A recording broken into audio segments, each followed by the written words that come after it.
Broadcasting live from Youngville, North Carolina and Ontario, Canada, this is Got Mead Live, a weekly show where Vicky Rowe and AJ Aramutz bring you the mead news, meadery info, and mead-making discussions from all over, talking with mead makers, mead owners, industry mavens, and influencers.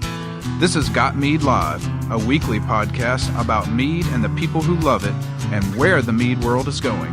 And now here are your hosts, Got Mead owner Vicky Rowe and mead and wine maker AJ Aramutz.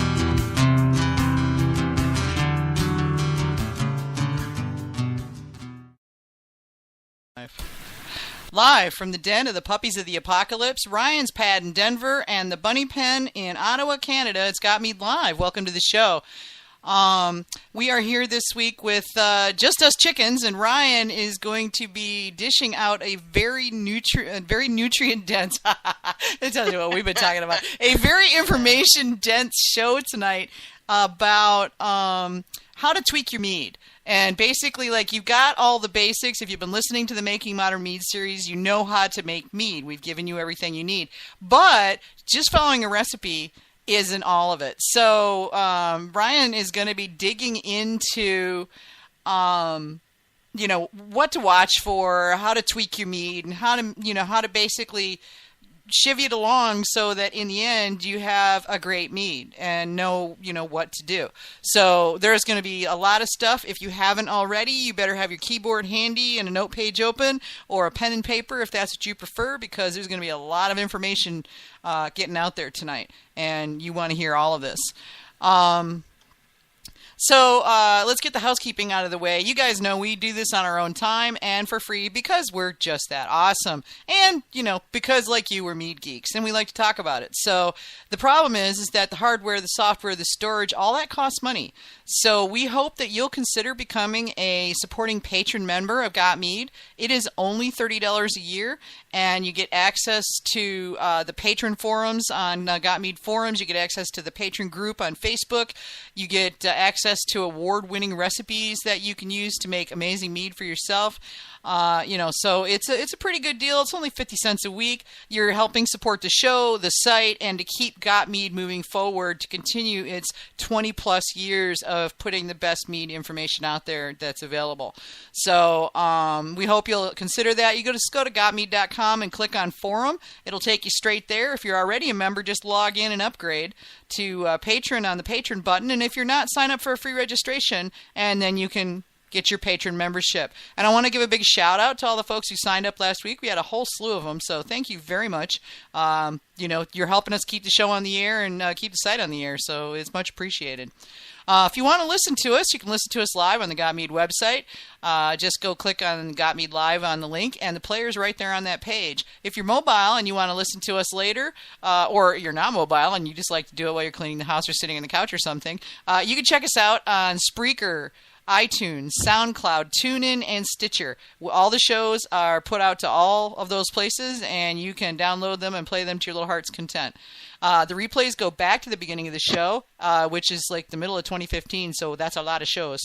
And so if you haven't listened to them all, you need to go back and do that. There's a lot of really good stuff out there. And we also have a show player on our Facebook page at facebook.com/gotmead. So you can even do it there if you're a Facebook nut and you're always on there. And that being said, you can find us at facebook.com/gotmead. And our main group is facebook.com/groups/gotmead. Of course, on the web, we're gotmead.com. Twitter is at GotMeadNow, and if you want to send us a question, just go to GotMead.com, put your mouse over Got Mead Live Radio Show. There'll be a drop-down where you can send us an email and just ask us whatever questions. Please send us your questions. We will answer them in every show. It doesn't matter what we talked about last time or what we're talking about this time. We'll answer your questions and help you make better mead. So feel free to send them in anytime, and as many as you like. We get people who send us like an entire page, so it's not a problem. And of course, if you want to get in on the conversation, you can call us at 803-443-MEAD. That's 803-443-6323. Boy, no breath left. That's about as much as I can sustain all at once. Okay, so what are we drinking? I'm drinking three different things. Good old water. I work where I don't drink very much during the day, so I come home and try to get all of the water I need for today and tomorrow in the evening, and so that's always something I'm drinking. But I also made a triple berry about a month ago, and God, it tastes so good. I told Chris earlier tonight on the chat that it tastes so good I'd just like to take a bath in it. And then I have a mandarin Mel that I made a year ago, and I haven't had any of it for quite a long while, and so I just opened a bottle right before the show. Cool. And I'm loving it. Well, I've got a half a jug of my much abused, neglected bomb, so I'm going to be sampling that yet again. It was actually a pretty big hit when I brought it to a party, so it's not that badly damaged, or at least my friends have no taste. But I'm certainly still enjoying it. Cool. Well, I cracked open a traditional that I picked up when I was in San Diego this summer at Mediocrity, and it's a traditional, and it's carbonated. And I'm not sure if it was intentional, so but it seems to go well with the mead. It's got a nice light honey nose. It's like a light wildflower, and it's got enough acid that it's got kind of almost a tart feel to it. So it's actually quite refreshing. I kind of like it, and the finish is a little acidic with a honey following. So it's pretty nice. If you want to check them out, you can find them at mediocritymead.com, and that's MEADIOCRITY mead.com. So I'm just kind of working my way through the 400 plus bottles that I have downstairs.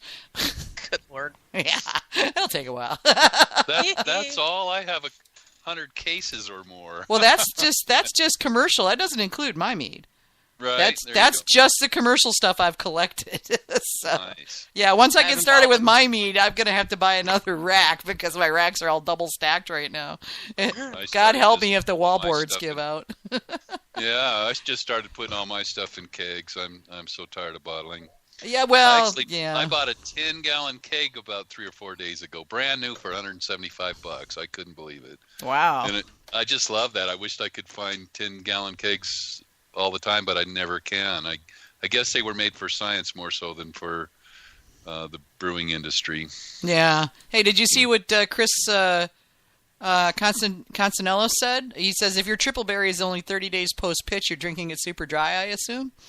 Actually, Chris, no. Right now it's overly sweet, but I've got some other stuff that's dry that I put some fruit in it, and here shortly I'm going to be blending the two together to bring this super sweet down to a more manageable flavor profile. Okay. And it also hasn't had enough chance for the different oak fractions that I want to have show up in there to really start helping to dry out some of the sweet factor as well.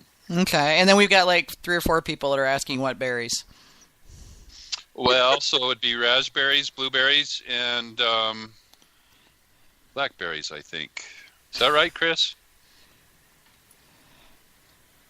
It's called triple berry from, I don't know if everybody has Costco in the nation, but it's the triple berries that are frozen berries from Costco. Oh, yeah. Those are, it's blackberries, raspberries, and blueberries? Yeah. Uh-huh. Yeah, I think so. And that's also called dragon blood. Yeah. Yeah. Now you've given me, I may have to just go get me a couple bags of those and pitch, because I like that particular combination of berries. That's my go-to dessert. I do too. It's really good balance, just the way they are, as far as the proper amount of the blend of the berries. We might have to talk about the construction of that. That then you guys could put this in the context of all the stuff that Ryan's been teaching you and make it a really amazing mead, because the recipe is just the beginning. Yeah. I suppose we probably should offer up some recipes. I'm not very much one to give people recipes. And it's not because I'm opposed to recipes. I actually started making mead by following, and please don't do this, you guys, but I started following recipes off of YouTube, and I couldn't understand why I could drink a whole bottle of wine and barely get a buzz. That's what you get for getting recipes off of YouTube. I didn't know any better. I knew no better. But so then I started making couple batches off of YouTube, and I couldn't understand why. After I'd have two wine glasses full of mead, I'd be so damn drunk I was bumping into walls and all tipsy. Half an hour later, I felt like somebody split my head in half with an axe. And for those of you that might not know what we're talking about, that's the effects of fusel alcohol. And, that's like drinking bad vodka. It'll still kill you. It was terrible. Yeah, that's why you get that 7 times filtered stuff. Then it doesn't hurt so much. Those headaches. I suffer from migraines all the time, and those headaches were just phenomenally wipe you out, and it hurt for 2 or 3 days. You'd have to drink more mead the next night to try to take care of it. Hair of the dog would bitch you. Yeah. For me. Yeah. Hair of the dog has never worked for me. No, I mean, with me it is. When I get to that point, it's tanking as much water as I can and not die, and then take several aspirin. Well, okay, in my case, Tylenol, because I can't take aspirin because blood thinners. But yeah, it's painkillers and lots of water. Well, what sucks is I'm a fairly big guy. I'm 6'2" and I weigh about 275, and I've got so I jokingly tell people I don't have a drinking problem. I have a fermentation problem because I have more mead than I could ever drink in my entire life. Oh yeah, and yet I still want to make more. But when the zombie apocalypse comes, dude, you'll be rich. I'll be able to trade for stuff. Yeah, alcohol is money during the zombie apocalypse. Right. But so I drink because I'm always making stuff. Especially in the winter, and then I always have stuff in the winter that's sitting around aging, and I must have 36-gallon carboys and barrels and stuff aging in kegs. And so I'm drinking mead every day, and as you all know, over time you build up a tolerance to alcohol, and so unfortunately for me, I don't hardly even get off. And if I do drink enough that I get off, almost inevitably, in a few hours later, I've got a headache from it. And so, I'll tell you, it sucks. Ever since they put me on blood thinners, I used to be able to drink a good 1/2 to 3/4 bottle equivalent of mead and be fine. I mean, I'd be tipsy and I'd be having fun, but I wouldn't be like in excruciating pain the next day. Right. But now, I mean, I have to really watch it because it doesn't take very much at all. So I have to pace myself and just be slamming water the whole time, or it hurts like the dickens, and I'm really, really regretting life. I mean, after the Mazer Cup, at 2 days of judging, I mean, I know you spit, but I mean, shoot, just the stuff that absorbs through the mucous membranes of your mouth, Plus, some of it is so good that it's like a sin to spit it out, Some of it you have to. Yeah, well, yeah, you do, but but the thing is though, is that just after 2 days of that, my God, I feel like I've been dragged through a knothole backwards because of just the effects of it on my body now, which sucks because I love this stuff and it hurts now. I've always wondered if I'm what they call a functional alcoholic, and I don't think I am. But one of the things that they say is, "Do you drink every day?" And I do, and it's it's a hazard of the work, so to speak. But about, I don't know, 2 or 3 weeks ago, my friend David, who was on the podcast with us a month or so back, Bobby's saying he never spit a drop. I don't remember if I called David or if he called me, but it was like 9:30 in the morning. I said, "What are you doing?" He said, "Drinking mead." And I said, "That's funny, so am I." Yeah, I'll tell you. It must have been on either a day off that I work for myself, and so my weekends are not always weekends, and sometimes I have a wake off during the day. So I don't know what it was, but it was a day that I didn't have to, be at work or be responsible or anything, and I was at home tweaking some meads like we're going to talk about tonight, and so I just happened to have a glass in my mouth when I spoke with him, and he was doing the same thing at his house. Well, I refer to the phenomenon as now having a higher alcohol tolerance than hangover tolerance. Mm-hmm.